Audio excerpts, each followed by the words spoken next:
Happy Monday. Everybody gives you a list of what to do when you're selling your home, but today, stick with us, and Lissette and I are going to give you a list of things not to do. You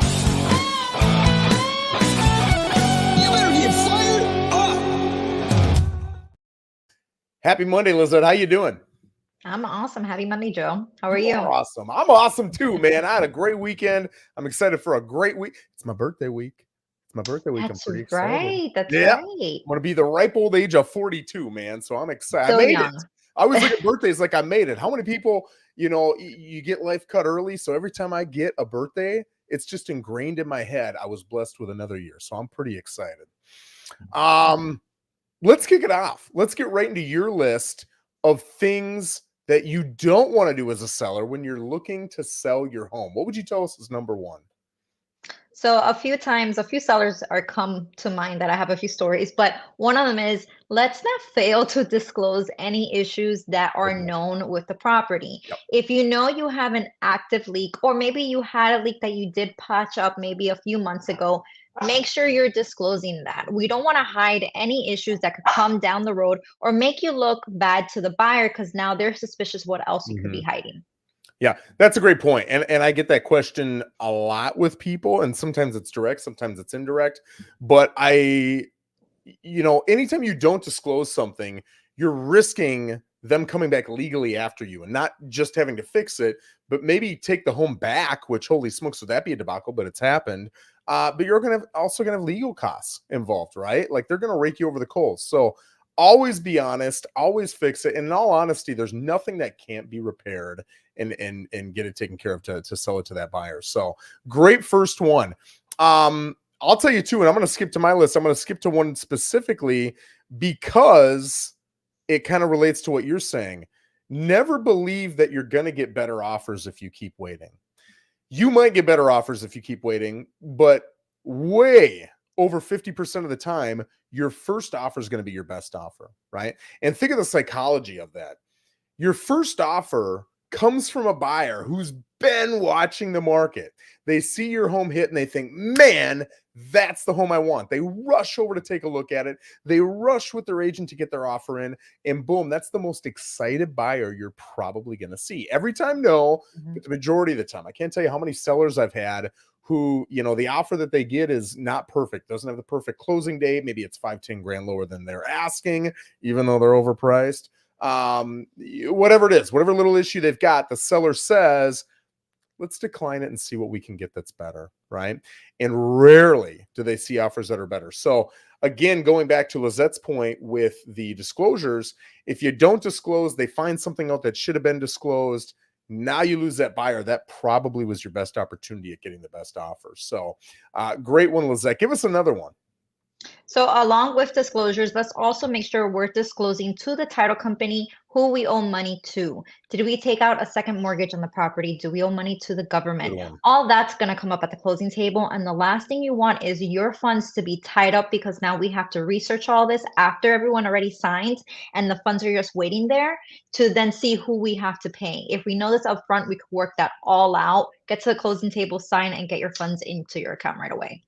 Yeah, and speaking of hiding, don't hide who's on title.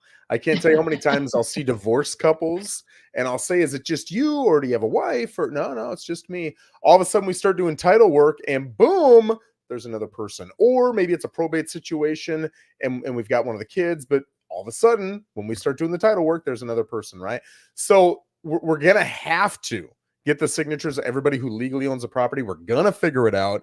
So just tell us up front, and that's certainly helpful. Next thing I'll get into is overpricing your home. Don't overprice your home.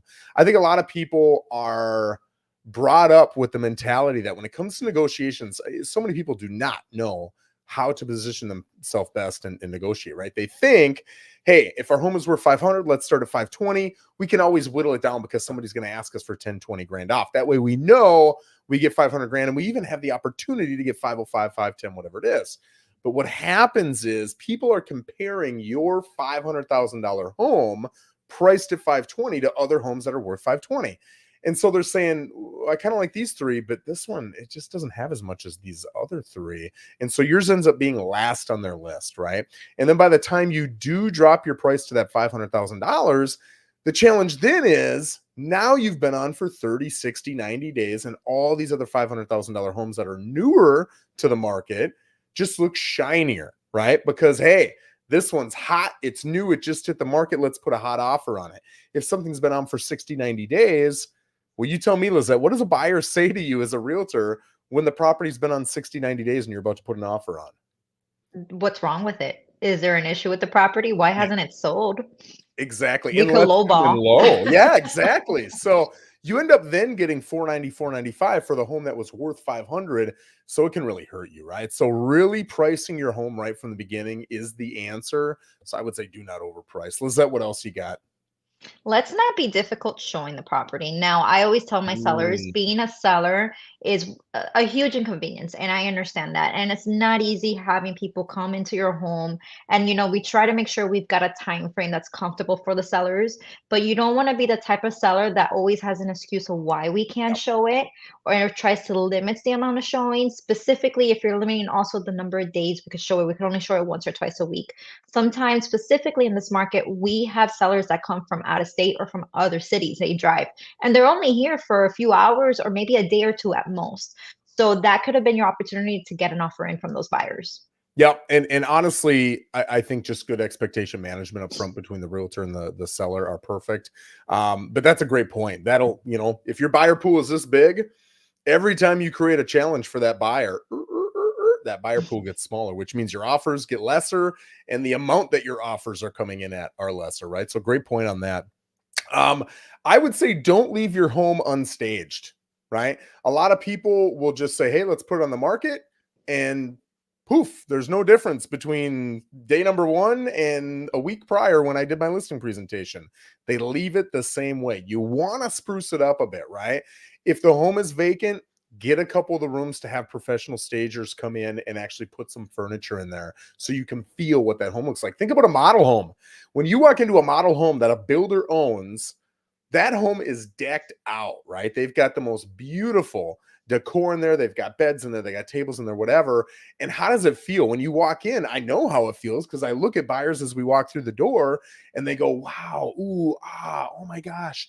That's what you want them to feel like, because when you do that, they're going to pay $5, $10, $15, $20,000 more for a home that feels great, right? It's all about the emotions. If you don't want to put staging into it, at least stage what you've currently got. You can get your big bulky furniture out of there and leave the smaller furniture in so the rooms feel bigger. You can take a lot of the personalized stuff down. You can do touch-up paint and you can, I love putting new electric plates on that are white instead of that old kind of cream or yellow color that makes it feel like an 80s, 90s house. So there's a lot of little things you can do to really spruce it up and really get that sucker looking like it's professionally staged. Lizette, what else you got? I would say this is not the time to take on major projects in the home.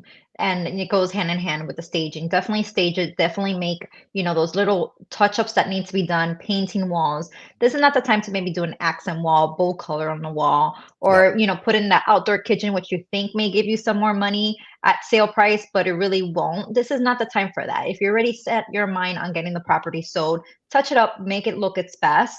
A big project could bring up issues that you're not aware of, or just delay your timeline. Yep, great points. And a lot of times too, the ROI on those projects might not be there. You're actually losing money. You'll put $5,000 into something to get 4,500 out. It just doesn't make sense. So that's a good one too. I'm going to link my next two together here. I wrote, don't use a newer agent and don't use a discount service that doesn't offer a lot of help. So really interview your agent. What am I getting out of you? What do your systems look like? How are you getting the buyer for my house? What kind of marketing are you doing? Are you getting leads? How do the leads help me? How does the marketing help me? They should really be able to communicate that to you clearly. And if they can't and they start hemming and hawing and stuttering, they might not have had these questions asked a whole lot, which kind of shows you the experience level they've got or the lack of marketing ability to negotiate leads, whatever that they've got, right? Same goes with a lot of these online services where they say, hey, pay us a flat fee of whatever it is, $1,000, and we'll put you on the MLS, which, by the way, you're not saving a full commission. You've still got to pay the buyer rep a commission if you want to attract buyer's agents, right? So you're not in every case saving the full commission. You're saving maybe half the commission minus the grand or 500 or whatever their fee is. But now what happens is, I can't tell you how many friends of mine will call me freaking out because, Joe, we haven't gotten any showings, and I'm looking at the MLS listing and the verbiage is all messed up. But then they'll call the company and say, oh, I didn't know this, but the company expected me to write the verbiage. And it's like, well, they don't give you a lot for that, right? That's why you got the discount. You got to pick and take what you want. Or, Joe, I got an offer, but it says this, and I don't understand that, and blah, blah, blah. And I'll say, you've got to, like, I don't represent you, so I can't give you a lot of these details, but you can go talk to an attorney. Well, an attorney is going to cost me $3, $4, $5,000. Yeah. Or they get into the middle of a contract and it falls apart, and they don't know their legal recourse. They don't have strategies. And a lot of the strategies, I talk with my agents all the time about setting the table. A lot of it isn't, hey, when this issue pops up, what do we do? A lot of it is, hey, I foresee 6 different things that could pop up as issues in the future. Let's do this and this and this to mitigate the risk that we're taking with those 6 different issues. So now your odds of those issues popping up go away, right? So I would say use an experienced agent. Make sure you know what you're getting out of them. Make sure you get it in writing, and use someone who's got the proven record to get your property sold. Lissette, what else you got?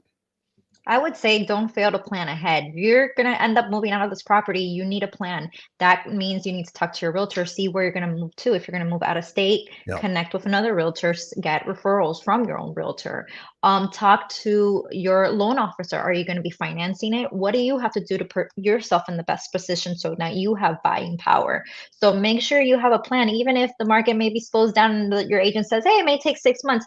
You don't ever know. You might get an offer within the first few days on the market. And if you don't have a plan, you could lose out on taking that offer. Yep, those are great points too. I will add, don't let, this is such an easy thing to say. All of us will agree with this, but it's tough to actually execute on. Don't let your emotions override logic. Lissette, you probably have just as many stories as I have about this, but you'll have a $600,000-$700,000 sale, and because the buyer is nitpicking and they want this little thing over here fixed and it's $350, but you don't feel like it's your responsibility, you'll let the entire $600,000-$700,000 deal fall apart over $350, right? And that's emotion. If I told people from the get-go, hey, if you pay me another $350, I'll magically get you a buyer and we'll just move right through inspection to where all we're worried about is financing. Would you do that? Every seller would hand me over $350 and say, absolutely, I don't understand the magic, but make it happen. So why wouldn't you do it here? Because you've got emotions, you've got ego, right? And it's tough, it's not easy, but think with the end in mind. What is my goal? What am I truly trying to accomplish? And try to be as logical as possible, getting rid of those emotions. Lissette, you got any more on that list? Disclosure that keeps popping up, but just plan ahead, disclose any issues you have with the property, and make sure you take care of those items that are eye-catching and eye-popping. If you see it, your buyer's going to see it too. Yeah. Last one I'll say is, do not leave yourself or your pets at home during a showing, right? Or an open house. You want to get out of there. You want to get the pets out of there. Why? With you or a listing agent, as a buyer's agent, I want to get the concerns out of the buyer. If I can get the concerns about the home, which they have a concern with every home, I can start to walk them through the solutions and why this home might work for them.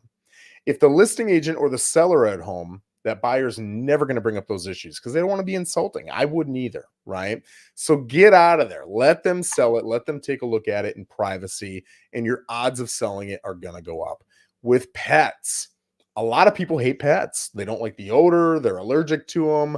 Whatever it is, you've got the noise. It's going to take away from the experience. Again, going back to what it feels like to walk into a fully staged, professionally staged model home. It's got that wow factor. You've got the music on, you've got some fresh cookies you can smell, you've got a smiling agent there welcoming you, you've got all the things that hit all your senses, and you're like, wow, this is awesome. Now, when they walk into your home and you've got your dog and he's yelping or scratching on the cage or whatever, even if he's in a cage, it takes away from them fully focusing on what they love about that house.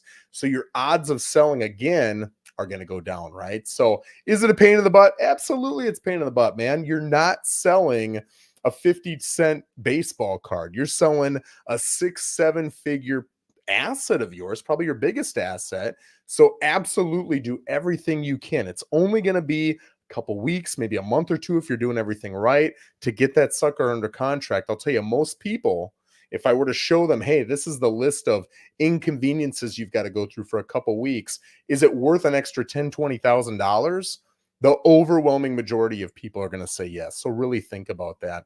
Guys, I appreciate you joining us. If you've got any ideas for future videos or comments on this one, feel free to put it in the comments and we will respond to every single one of them. But with that in mind, thanks for joining us and have an absolutely wonderful rest of your week.